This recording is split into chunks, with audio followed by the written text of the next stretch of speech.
to add personalized sound profile in Adapt Sound on Samsung Galaxy S26 Ultra.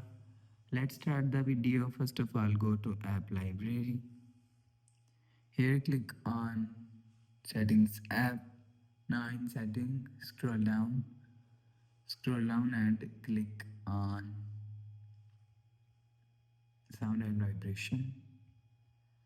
After click on Sound and Vibration, scroll down and click on Sound Quality and Effects.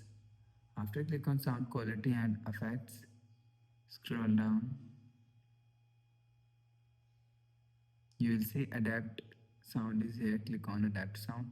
Make sure Adapt Sound button is turned on. After turn on Adapt Sound, you will see Adapt Sound is at.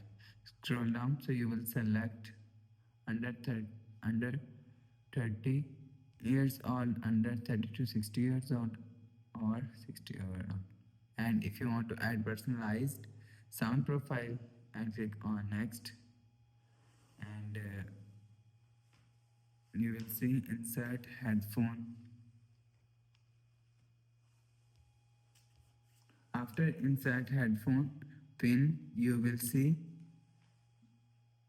and after the process, go back to home screen. So that's how you can add personalized sound profile in Adapt Sound on Samsung Galaxy S26 Ultra. If you like the video, please subscribe. Thanks for watching.